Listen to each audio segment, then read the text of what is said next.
I'm joined by the Governor of Connecticut, Dan Malloy. Thank you for coming in this morning, Governor. I know you have been going around the clock from the very beginning of that firehouse right down the road here, meeting with those families who are just shattered right now. Yeah, it's you know, those of us in Connecticut have seen this play out in other states and other nations, and we always thank God it wasn't in our community or in our state.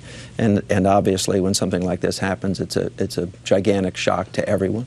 We have spouses having been lost, daughters, sons, the damage done to the community, as well as obviously to those families, is pretty staggering. I know you had to tell some of the parents the worst news they could possibly hear, that their child had died. Yeah, Friday it was clear to me that there was a reluctance to speak to the families, but it was also clear to me that we knew everything we needed to know at that point, and so it fell upon my shoulders to inform the family of what had transpired and that their loved one wouldn't be joining them again, and it was a tough time.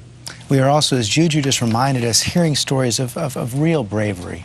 Mm-hmm. The principal, Dawn Hawksprung, the psychologist, Mary Sherlock, both charging. Yeah, it's an extraordinary set of stories, what happened in the building of this crime, and yet people doing everything in their power to protect children. I spent a lot of time with the teacher Soto's dad, who actually works for the... Vicky Soto, yeah.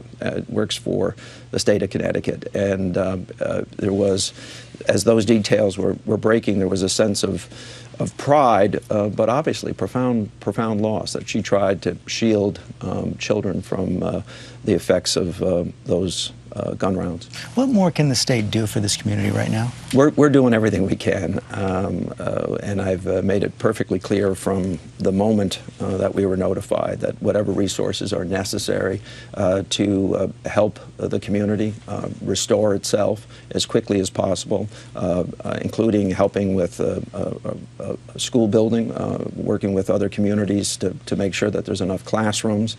There'll be a great number of funerals. We have assets ready, state troopers, other police departments, anything they need, quite frankly. I think the first select woman has done a marvelous job. The police chief is performing at the highest standards, although it's a very small department in a relatively small community. So they need help, and we're going to give it. And you're helping with the police chief, as you just said, in the investigation. What more can you share about where this all stands right now? It does seem like this man had a pretty committed plan. He shot his way into the school. The school was locked. He used a weapon to open up the glass and then walked. He blasted right through it. Right, with several rounds, a number of rounds. He discharged to make an opening and then went through it. Went to the first classroom, as you know, went to the second classroom. We surmise that it was during the second classroom episode that he heard responders coming, and apparently at that decided to take his own life. And the response was pretty quick, within 10 minutes. It was to the best of my knowledge, pretty quick from the time that the call was made. The first call, we believe, was made by one of the people in the office who was injured, but will recover.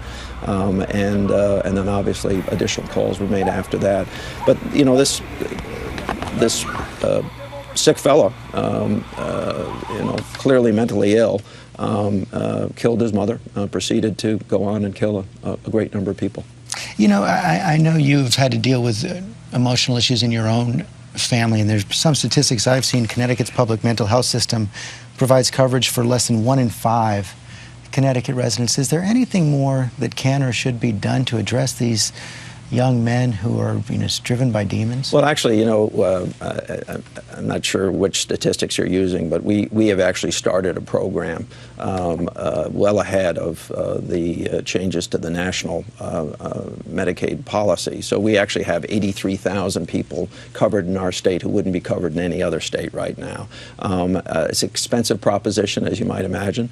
We also do put a great deal of credence and importance, I should say, on mental health. I think our country needs to step it up quite a bit in that regard. We need to reach out to families that are in crisis, and it appears that there was a crisis in this family. They need to know that there are resources there. But having said all of that, this family had the resources personally to handle the situation by all appearances.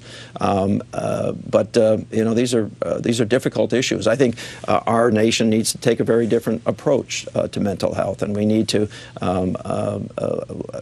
speak about it more honestly, just as we need to do other things. And finally, President Obama coming to Newtown tonight. What does the community here want to hear from him? Well, I think an expression by the President of the United States that he understands the difficulty that this community is going through is I think, greatly appreciated by the community.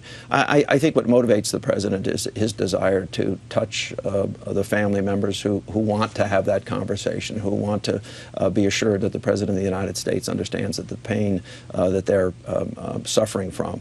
And I suppose that there'll be questions in that session with those parents or those siblings, but a level of reassurance that they'll get from the very highest office in our nation. Governor Dan Malloy, thank you very much. Thank you.